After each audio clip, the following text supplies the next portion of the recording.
Cette fois, c'est une statue d'Ashibi? Souris, ton entraînement en est à son étape finale. Je vais t'apprendre la technique la plus puissante qu'utilisent les autres. Bon, qu'est-ce que je fais? Par quoi on commence, Bi? Tu dois Bouffer mes 8 énormes. que... À toi de jouer, mon gars. Tu risques rien, c'est tranquille.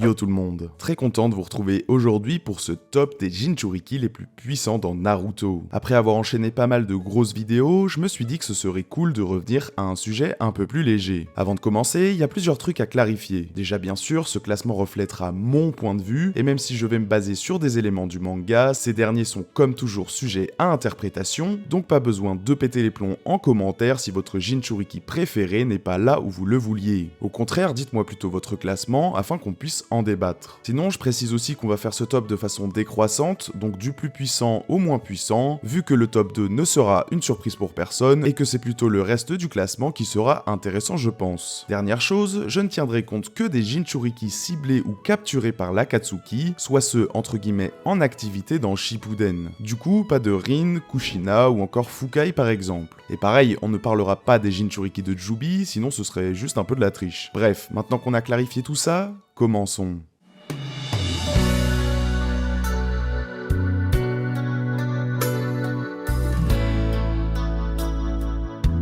Numéro 1, Naruto et Kurama, aka Kyuubi, le Jinchuriki de Konoha. Bon, comme j'ai dit ici, pas de surprise. Naruto et Kurama sont juste dans une autre dimension, en témoigne notamment la capacité de ces derniers à combattre seuls les autres membres de la liste, Yagura, Anne, Yugito, Fu et Utakata alors totalement transformés en leurs bijoux, puis de repousser leur orbe des démons à queue combinée avant de tous les choper par le col comme leur daron. Alors certes, les Jinchuriki que j'ai cités étaient sous l'emprise totale d'Obito via le Rinnegan et étaient potentiellement nerfs par leurs conditions d'Edo Tensei, mais quand même, on parlait ici d'un 1 contre 5. Et puis, y a qu'à voir les exploits de Naruto et Kurama par la suite pour se convaincre qu'ils pourraient sans doute tous les soulever en même temps. Que ce soit via sa capacité à partager son chakra par 2 fois pour power up l'Alliance, soit environ 40 000 shinobi, ou encore par ses transformations exclusives, les modes KCM et KCM2, le Jinchuriki de Kyuubi est clairement un cas à part. En effet, les autres hôtes peuvent normalement soit utiliser la version 1, avec laquelle ils se recouvrent d'un manteau de chakra qui augmente leur capacité physique, la version 2, une transformation partielle en leur démon, et enfin, ils peuvent parfois se transformer totalement en bijoux, ce qui leur permet notamment d'utiliser parfaitement l'orbe des démons à queue. Or, comme j'ai dit, Naruto a accès à une forme unique lui permettant d'exploiter tout le chakra de son bijou en gardant sa forme humaine, et si besoin, il peut manifester un avatar de Kyuubi sous forme de chakra. Mieux encore, il peut manifester seulement certaines parties de son démon, toujours sous forme de chakra, comme sa tête par exemple, ce qui lui offre une grande versatilité, ou encore d'utiliser l'orbe des démons à queue sous forme humaine, une capacité là encore exclusive à Naruto. Dans The Last, on voit carrément qu'il peut laisser Kurama sortir de son corps, là encore soit sous forme d'avatar de chakra, mais aussi visiblement sous sa vraie forme physique. Et ces particularités ont d'après moi 3 explications. La première, c'est que lors de son entraînement à la maîtrise de Kyuubi, Naruto a réussi à séparer le chakra de son bijou avant de l'emprisonner à nouveau avec un sceau, ce qui lui permet d'accéder à son chakra directement à chaque fois qu'il en a besoin sans interagir avec lui. Cet exploit a donc abouti à la création du mode KCM. Le problème, c'est qu'à chaque fois que Naruto puise dans les réserves de Kurama sans son accord, ce dernier a alors également le champ libre pour puiser dans celle de Naruto en retour, ce qui risque de le tuer. Mais au final, dès qu'il se lie d'amitié, Kurama arrête de puiser dans les réserves de Naruto et lui offre même l'accès à tout son chakra. Résultat, Naruto conserve les propriétés du mode KCM, mais peut désormais déployer toutes les réserves de Kurama et même se transformer totalement comme on l'a dit, ce qui résulte à la création du mode KCM2. Notons que dans ces deux formes, Naruto est capable de détecter les émotions négatives, là encore une capacité exclusive au Jinchuriki de Kyuubi, ou du moins à Naruto en mode KCM. Ce serait donc la nature du sceau et le mode d'exploitation unique du chakra de son bijou par Naruto qui lui offrirait ses capacités exclusives. Deuxième explication, qui rejoint la première, Kurama est en fait un expert en matière de contrôle de chakra, ce qui lui permet de partager ses réserves avec son hôte de façon bien plus avancée et complexe que dans le cas des autres Jinchuriki. Cette idée est notamment soutenue par le fait qu'il maîtrise la technique de transfert de chakra, comme il nous le montre avec Kakashi notamment, une capacité qui qui demande une grande maîtrise, ou encore tout simplement par ses connaissances très avancées qui aboutiront à terme à la création du mode baryon. Enfin, la dernière explication rejoint là encore les précédentes et réside bien sûr dans la relation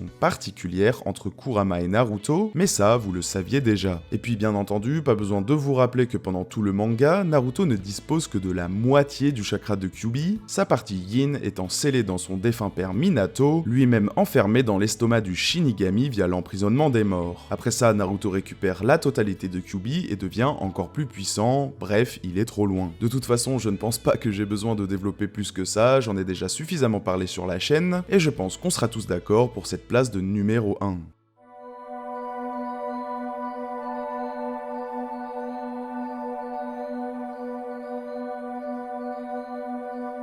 Numéro 2, Killer Bee et Gyuki aka Hachibi, l'un des deux bijoux appartenant à Kumo. Pareil, ici, pas de surprise. Comme Naruto et Kurama, Bee et Gyuki ont développé une vraie relation d'amitié, permettant à Bee de maîtriser parfaitement son bijou. Résultat, Killer Bee peut entrer en version 1 et 2 sur commande, et peut bien entendu se transformer totalement en bijou. Mieux encore, Bee est capable de se transformer partiellement, en faisant sortir de son corps un ou plusieurs tentacules. Cette capacité demande un contrôle absolu sur son démon à queue, ce qui explique que Bee soit considéré comme le Jinchuriki parfait lors de son introduction. En plus, j'en profite pour rappeler que la puissance des Jinchuriki dépend certes de leur maîtrise du bijou qu'ils abritent et de la puissance de ces derniers, mais aussi bien sûr de leur niveau en tant que shinobi. Et de ce côté-là, Bee est clairement très solide. En forme de base, il est capable de dominer Taka Sasuke et son Sharingan, et est même en mesure de repousser le Raikage et son armure Raiton lors de leur clash Lariat versus Lariat.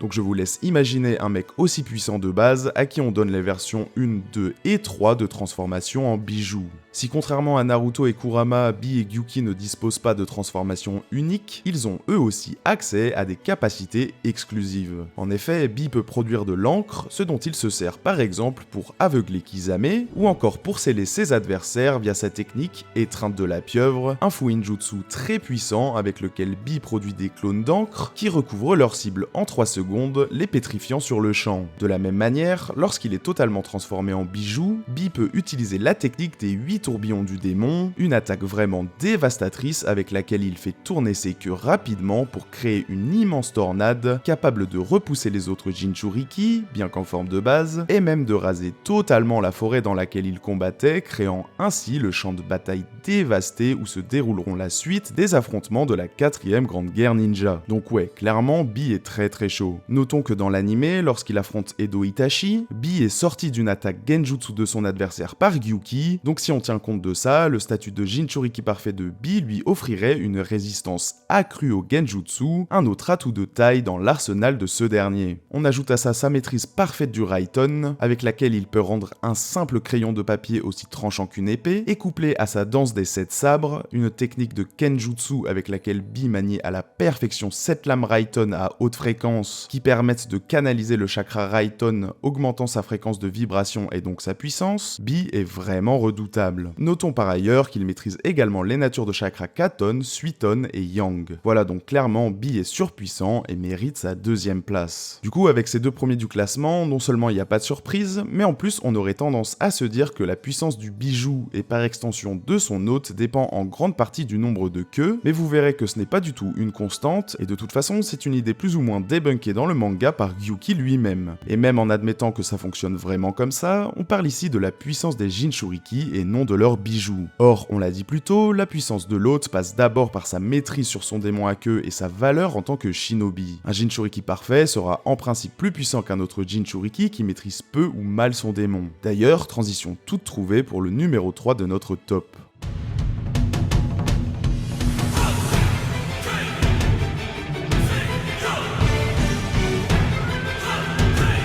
Numéro 3, le Yondaime Mizukage Yagura et Isobu aka Sanbi, l'un des deux bijoux en possession de Kiri. Bon, les places suivantes vont être attribuées à des personnages avec bien moins de temps d'écran que Naruto et Bee, et on va donc devoir se reposer sur des éléments du lore pour les classer. Et justement, à ce niveau-là, Yagura est clairement celui qui tire son épingle du jeu. En effet, il est non seulement le 4ème Mizukage de Kiri, mais en plus, il est cité par sa successeur Mei Terumi comme étant l'un des rares shinobi à avoir réussi à contrôler totalement un bijou, aux côtés de Killer Bee bien sûr, mais également de Madara et Hashirama, bien que eux ce soit un peu un autre délire. Bref, cet exploit à lui seul devrait nous suffire à placer Yagura dans le haut du classement, mais voyons un peu ce dont il est réellement capable. Pour déjà, en tant que Jinchuriki parfait, Yagura a bien sûr accès aux 3 stades de transformation en bijou, et donc à l'orbe des démons à queue, ce qui déjà consolide sa 3ème place de notre classement. Mais comme pour Bee, notons que Yagura était déjà très chaud en forme de base. En effet, il avait une grande maîtrise du Suiton, ainsi que du Bojutsu, un art martial consistant à se battre avec un long bâton. Notons que dans l'anime,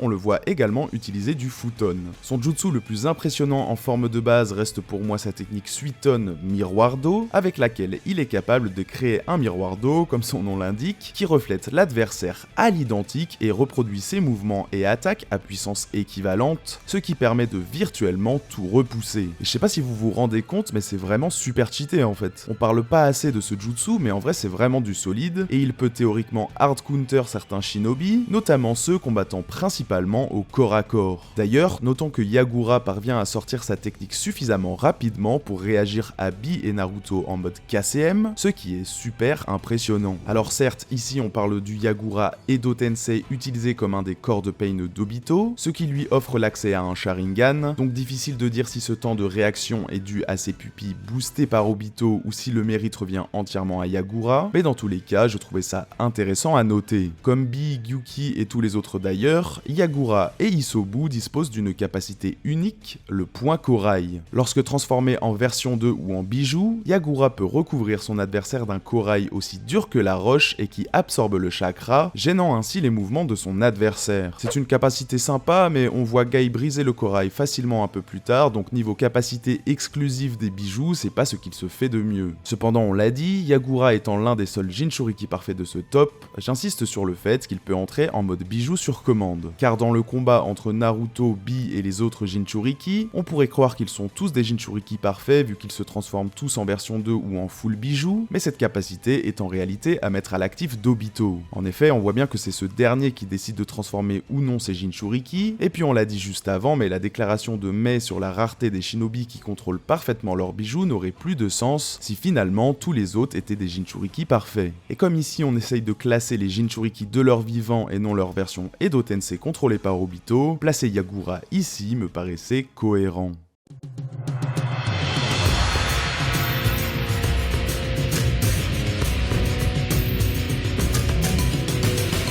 Numéro 4, Gaara et Shukaku aka Ichibi, le bijou de Suna. Alors, le cas Gaara est pour le moins spécial, et je pense que certains d'entre vous sont choqués que je le place en dessous de Yagura, mais laissez-moi vous expliquer. Déjà, il est très compliqué de savoir dans quelle mesure la puissance de Gaara provient de Shukaku, ou bien de lui-même et de l'esprit de sa mère, dont on sait qu'il est responsable de sa défense de sable automatique. Et pour rappel, Gaara n'est un vrai Jinchuriki que pendant moins de la moitié du manga. Pour toutes ces raisons, j'ai choisi de le placer en dessous de Yagura, même si Gaara est potentiellement un shinobi plus puissant que le Yondaime Mizukage. Mais bon, d'après moi, comme le Gaara qui dépasse hypothétiquement Yagura n'est plus un Jinchuriki, ça aurait été malhonnête de le placer devant ce dernier dans un classement des Jinchuriki. En plus, objectivement, lorsque Gaara est l'hôte de Shukaku, il ne semble pas avoir une si grande maîtrise sur son bijou. Alors, il y a certes le combat contre Naruto dans la première partie, où il se transforme en Shukaku, mais bon, Gaara n'a pas vraiment l'air de contrôler sa transformation, puisqu'Ichibi prend progressivement le contrôle de son hôte, et ce dernier ne semble pas vraiment avoir son mot à dire. En plus de ça, Shukaku se fera repousser par Gamabunta, et Gaara sera vaincu d'un grand coup de boule par un Naruto encore bien loin de son prime, donc j'avoue que nous baser là-dessus serait pas trop à l'avantage de Gaara. Mais bon, on le sait, et je l'ai dit, Gaara est lui-même un shinobi très puissant. En effet, il est devenu Kazekage à 15 ans, et il détient le record de vitesse de l'épreuve de la forêt de la mort de l'examen Chunin, bref, c'est un vrai génie. Mais encore une fois, le problème c'est que c'est super dur d'attribuer ses compétences à son statut de Jinchuriki, car son style de combat repose bien sur la maîtrise du sable que lui offre son statut d'hôte de Shukaku, mais lorsqu'il perd son démon, il conserve cette capacité et ça rend le délire encore plus flou. De la même manière, on voit Gaara utiliser du Futon dans sa forme Shukaku notamment face à Naruto, et jamais en forme de base, jusqu'à ce moment dans The Last, qui est canon je le rappelle, dans lequel il intitule une de ses techniques de sable Futon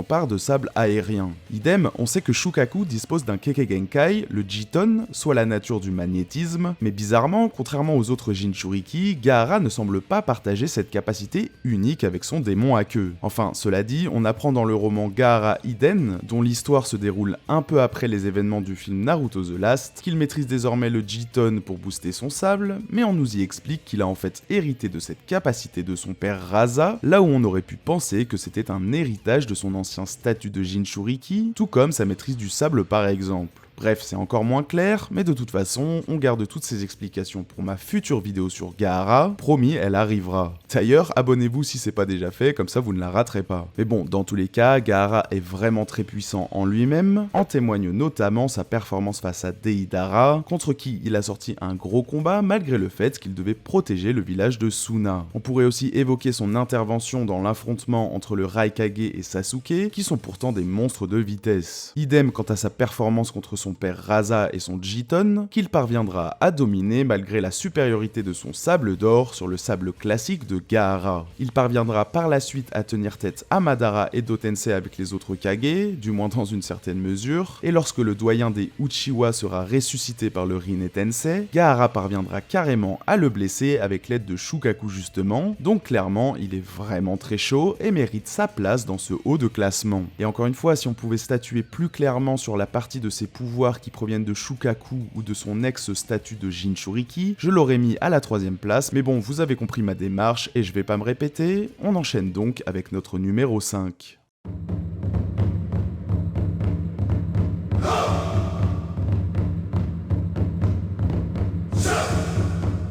Numéro 5, Yugito Ni et Matatabi aka Nibi du village de Kumo. Alors, une fois n'est pas coutume, le cas de Yugito est lui aussi assez particulier. En effet, dans le manga, elle est capturée par Hidane Kakuzu, mais elle sort une performance ok face au duo immortel. Elle se montre même capable d'attirer ses deux assaillants dans les égouts avant d'en bloquer les issues avec des parchemins explosifs, démontrant ainsi ses qualités de stratège. Alors certes, elle finira par se faire battre hors panel par potentiellement le plus faible duo de la Katsuki, mais vous allez comprendre pourquoi je la place quand même au-dessus des autres. En effet, le truc qui est bizarre avec Yugito, c'est qu'elle a l'air d'avoir une parfaite maîtrise de son démon, ce qui ne manquera pas de choquer Hidan d'ailleurs, qui avait pourtant déjà très probablement affronté au moins un si ce n'est plusieurs Jinchuriki. Sa capacité à se transformer totalement en Matatabi témoigne là encore d'un contrôle exceptionnel de son démon. Mais en soi c'est quand même un peu chelou vu que même totalement transformée, elle se fait rétamer visiblement sans trop de problèmes par Hidan et Kakuzu.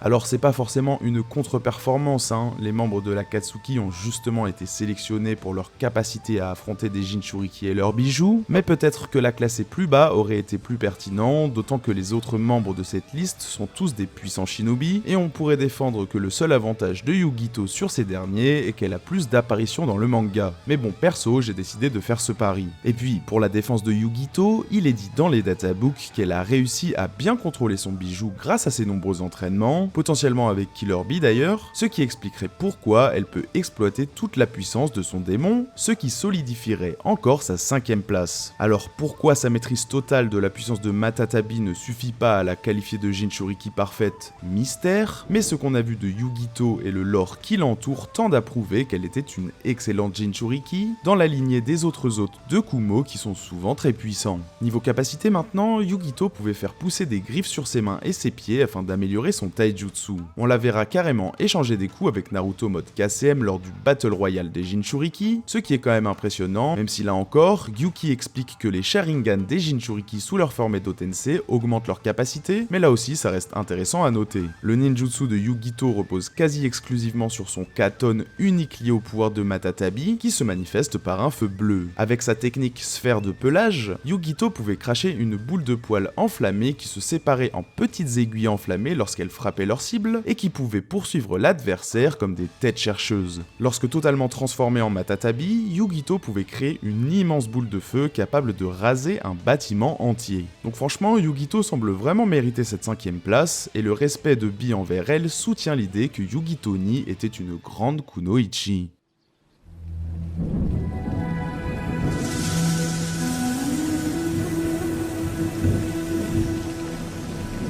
Numéro 6, Anne et Kokuo aka Gobi, l'un des deux démons d'Iwa. Alors, je vous le disais, mais vu le peu de screen time des personnages qui vont suivre, la suite du classement peut varier, mais personnellement, j'aurais tendance à mettre Anne avant le reste, et ce pour une raison bien précise. En effet, comme je l'ai déjà dit plusieurs fois, tous les démons à queue disposent d'une capacité unique qu'ils partagent généralement avec leur hôte, l'encre pour Gyuki et Bi, le corail pour Isobu et Yagura, etc.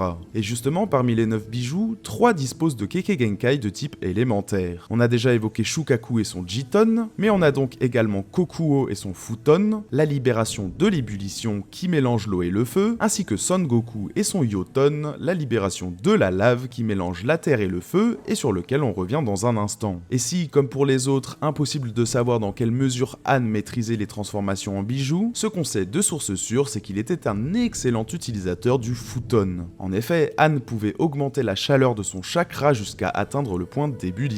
Une fois ce stade atteint, son corps émettait alors une grande quantité de vapeur, et la pression générée lui offrait une force surhumaine. Grâce à ce style de combat, Anne a pu repousser facilement Naruto d'un seul coup de pied alors que ce dernier était dans sa forme KCM. D'ailleurs, comme la puissance de ce style de combat nommé Futon, force inégalée, dépend de la quantité de vapeur émise, Anne portait sur l'ensemble de son corps une armure qui comportait une petite centrale à vapeur dans son dos afin d'optimiser ce style de combat. Notons que Naruto utilisera ce style de combat face à Kaguya, ce qui lui permettra temporairement de faire jeu égal avec la déesse Otsutsuki, ce qui en dit long sur le potentiel de cette technique. Voilà, donc si on ajoute à ça la capacité potentielle de Anne à entrer en version 1 et 2, voire à se transformer totalement en son bijou, on a là un shinobi super puissant.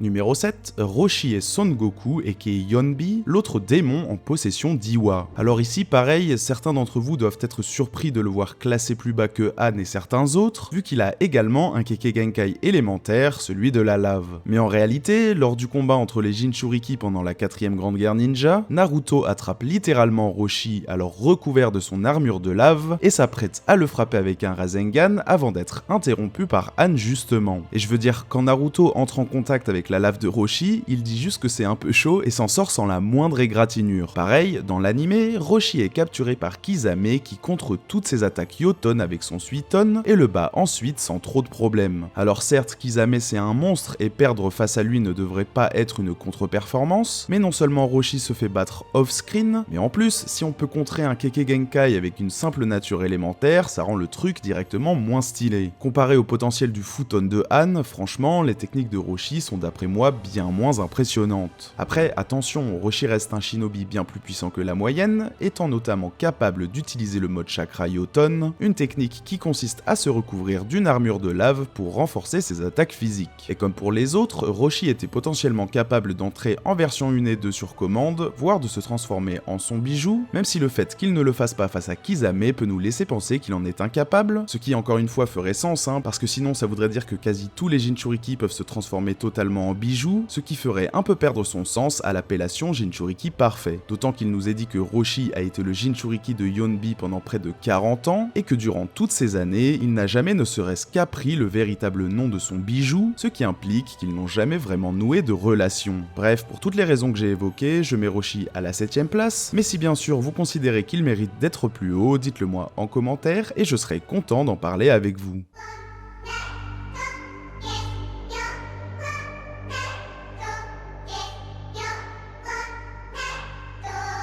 Numéro 8, Utakata et Saiken aka Rokubi, le second démon à queue de Kiri. Avec ce numéro 8, on a là encore un cas particulier parce qu'on découvre Utakata dans un arc filler de l'anime où il interagit notamment avec Naruto. Sauf que dans le manga, clairement, ces deux-là ne se sont jamais vus avant la 4ème grande guerre ninja, et même en termes de chronologie, Utakata a probablement été capturé bien avant, vu que les événements du filler se tiennent juste après la mort de Jiraiya, soit après la capture de Yugito, qui est pourtant censé être la 6ème Jinchuriki Jinchuriki dont le bijou a été extrait par l'Akatsuki. Donc bon, je vais pas vous mentir, mais cet arc filler m'a tout l'air de ne pas coller à la chronologie originale et serait de ce fait non canon. Donc tous les événements qui s'y déroulent et qui en découlent, notamment son combat face à Pain dans lequel Utakata parvient à vaincre 2 des 6 corps dans sa version 2, ne peuvent pas vraiment être pris en compte. En plus, si ce combat avait vraiment eu lieu dans la chronologie, ça voudrait dire que Pain est allé capturer Rokubi entre son combat face à Jiraiya et son invasion sur Konoha. Et je sais pas vous, mais perso, ça me paraît un peu bizarre comme timing. Après, bien sûr, si vous voulez vous en tenir à la chronologie de l'anime et que par conséquent vous placez Utakata plus haut, notamment grâce à sa performance face à Pain, faites-vous plaisir, mais perso, je m'en tiens aux éléments du manga et je ne tiens donc pas compte de ce filler. Concernant les capacités d'Utakata maintenant, il dispose comme la plupart des Jinchuriki de capacités uniques à son bijou, en l'occurrence une grande maîtrise du Suiton, ainsi que la production d'un puissant acide corrosif. D'ailleurs, en forme de base, Utakata utilisait la technique Suiton des bulles de savon, un jutsu permettant d'insuffler du chakra à des bulles produites avec un souffleur, afin de soit les faire exploser, piéger ses adversaires dedans, etc.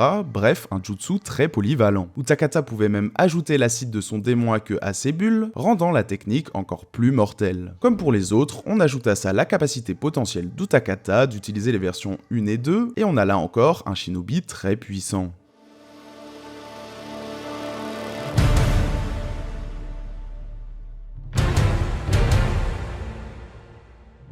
Numéro 9, Fu et Chomei aka Nanabi, le démon de Taki et seul Jinchuriki n'étant pas rattaché à l'un des 5 grands pays ninja. Alors malheureusement, Fu est clairement le Jinchuriki avec le moins d'éléments concrets permettant de juger de sa puissance, ce qui explique qu'elle ferme ce classement. C'est d'ailleurs un peu paradoxal car elle est mise en scène dans l'anime, bien que là aussi ce soit filler, lors du 2e examen Chunin organisé par Konoha et Suna pendant l'ellipse. Mais bon, cet arc sert plus à développer la personnalité joviale et très sociable de Fu, malgré son rejet par ses camarades du fait de son statut de Jinchuriki, que de nous montrer ses capacités en tant que Kunoichi. En plus, comme Fu est la Jinchuriki la plus jeune du groupe, même si on ne connaît pas son niveau de maîtrise sur son bijou, je ne serais pas surpris qu'elle soit l'hôte la moins efficace dans l'exploitation du chakra de son démon, vu sa faible expérience supposée dans ce domaine. Les seules prouesses dont on peut tenir compte sont donc là encore celles réalisées face à Naruto et Bi. On y voit Fu utiliser sa technique du brouillard aveuglant, un brouillard doré qui ressemble